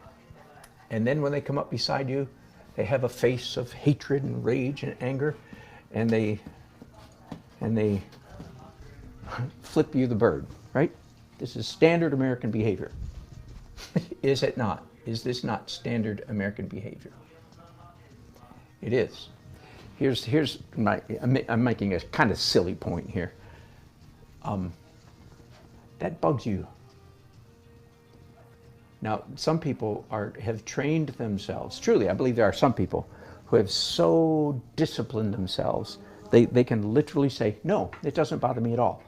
But those are the kind of people, those are the same kind of people that, like Zen Buddhists, who can will their own heart to stop beating. I mean, it's such an extreme form of self-control that most of us can't even relate to it. The fact is, when somebody flips you the bird, it makes you, what's it make you want to do? Well, it makes you want to do it right back, right?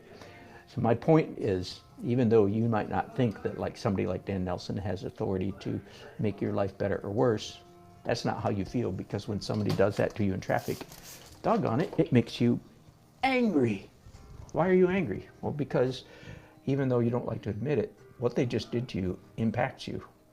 Now, again, you can train yourself to make it impact you less and less and less and less.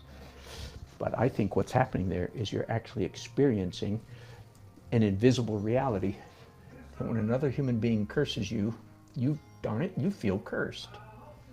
Let me say that again. And again, I know we're getting away from art. We're getting all kinds of crazy things, and I'm triggering some of you and sending you off screaming with hands over your ears, and I'm very sorry. Really, I'm sorry about that. But it's not going to keep me from rambling and saying what I think is true.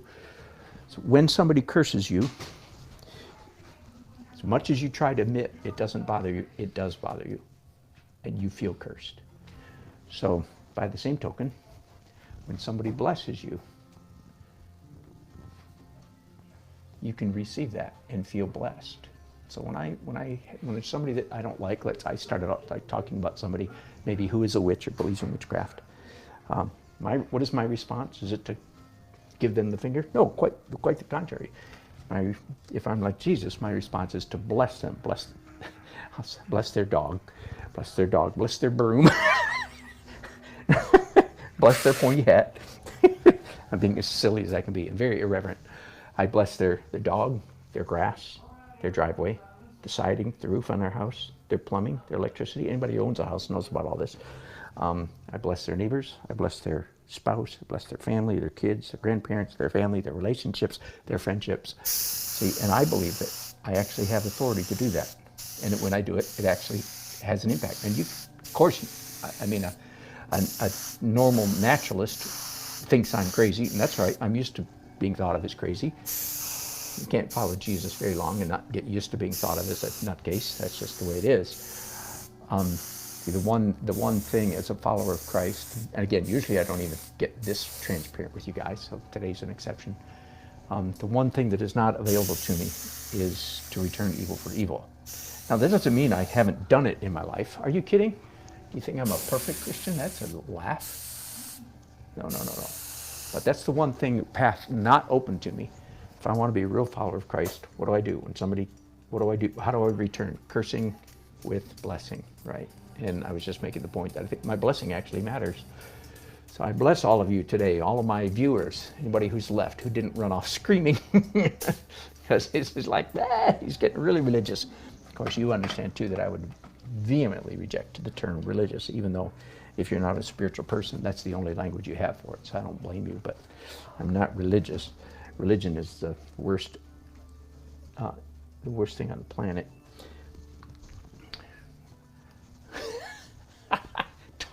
See what happens when I just let myself go and just let myself ramble? I get myself in all kinds of trouble, don't I? I need a producer to stand here and go, Dan, ixnay. Ixnay on the Christian A. I know I didn't say that right, did I? Ishtan cray. Remember that language we used to learn when we were kids, some of us?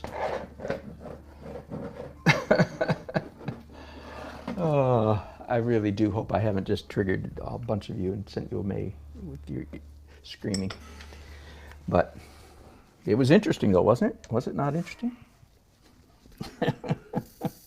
Let me see what comments. Hello, Vol. Andrew's still here. Good.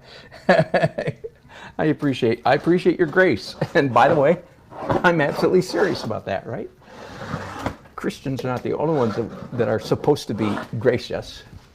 They are supposed to be gracious. You understand how I said that, but I appreciate your grace too. Thanks for not screaming and running away. Plus, we only got one more painting to go. Did I show you the back of this one? I can't remember. There's the back of number 9. All right. One more to go, then I'll end this broadcast and start another one in a little while.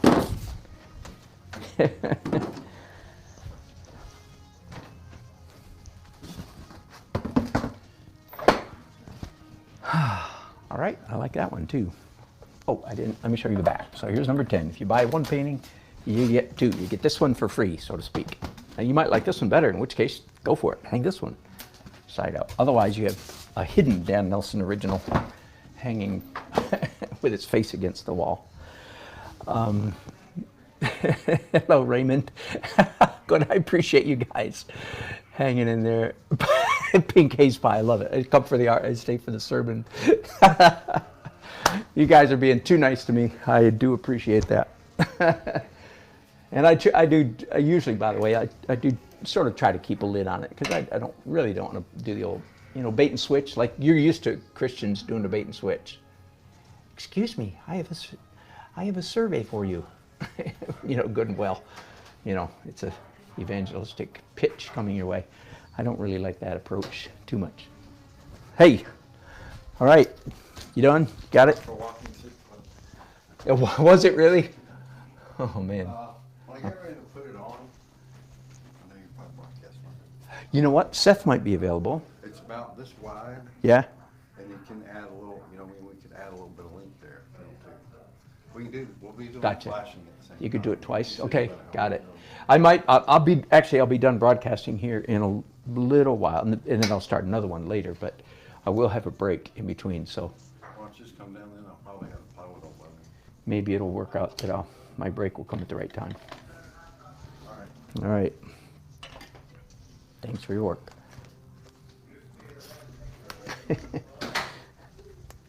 Come for the art, stay for the sermons. Thank you. Thank you, Mr. Pink.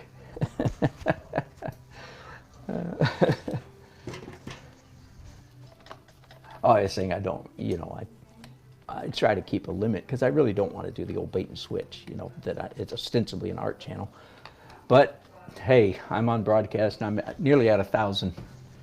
And as you can tell, a big part of my shtick is I start painting and say whatever comes to mind, for better or worse. And I'm not saying it's all for the better either. Anybody who talks as much as I do is bound to say something stupid.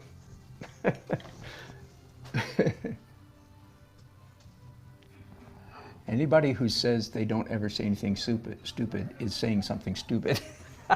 There, that was pretty brilliant, wasn't it? I just made that up. Let me say that again. Anybody who says they never say anything stupid is saying something stupid while they're in the act of saying it. So I'm a firm believer in everybody being stupid at times, of course, including me. Are you kidding? I'm putting myself at the front of the pack. All right, so I did a secondary color of orange, which is not very contrasty, and then I did some purple, which is also not very contrasty. Let's look for. Well, I've got I don't need the green. There we go, and there is no green on this.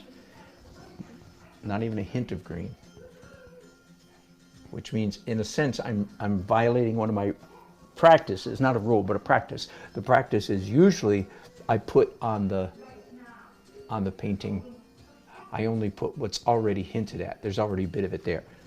Normally, that's normal, okay? But now, I don't see really even a hint of green anywhere. So, and I'm putting it on anyway. Green is serving as a very important, and it really jumps out at you because it's so contrasty to everything else that's on the painting. Make sense?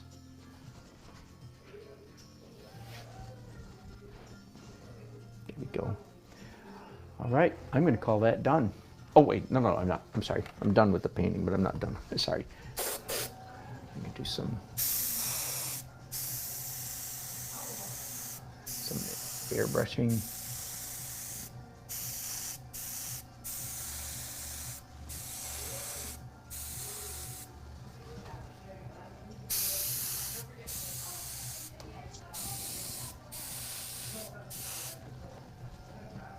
And then some spattering. So somebody asked, so I pinch the hose, so almost no air is coming up, and then I just work I'm turning the trigger on and off, and let go of the hose just enough. Then when it starts spattering, hold it right there. If I let go of the hose too much, all of a sudden I'll just get a spray, which is not the effect that I want. So there we go, done with that now.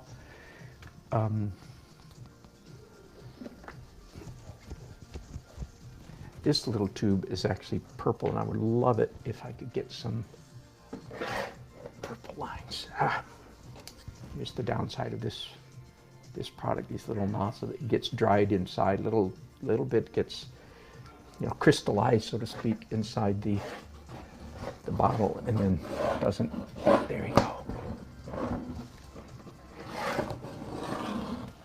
So once again, these lines are pretty high energy because they're so sharp, so crisp, so hard edged, so they're fairly high energy.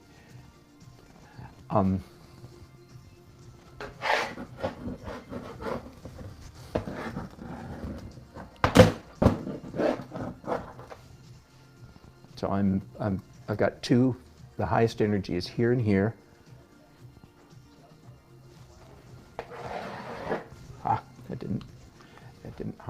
That didn't hardly come out at all. You ignore the grammar. English majors, hush.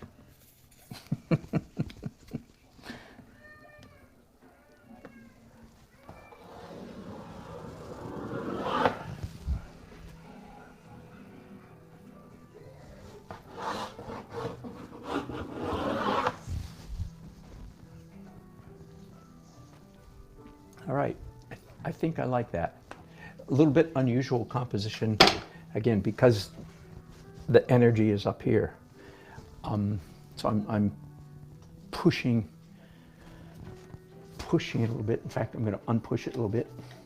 I'm noticing that by need to I want to do some light purple for just a little bit of contrast, not much, just slightly lighter, brighter purple down here, a little bit harder edge. Then I think, yeah, so just that high energy bit right there pulls the painting this way just a little bit. I think that's the theory.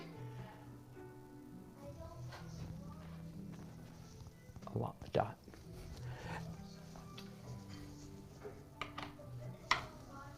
And I'm going to smear that dot. There we go. I'm going to smear this.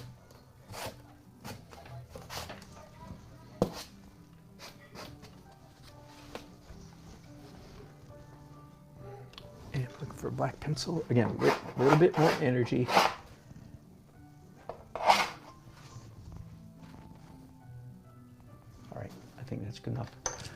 Whew. So that's the end of number 20. Oh, Ms. Pink. Thank you. I wondered even as I said it. Thank you for that correction. Not Mr. Pink, Ms. Pink. All right, when I come back then, whenever that will be, I'll probably take time for lunch, make sure these are all dry. It's oil time. Yahoo. Most of the pressure is off because the paintings are 95% finished. Okay, so I don't have no big decisions to make, I don't think, no big choices, little stuff. First of all, the glaze, and then some dark stuff and some light stuff, and I'm done. So ostensibly 3 more layers, which will be a total of 9 then, right?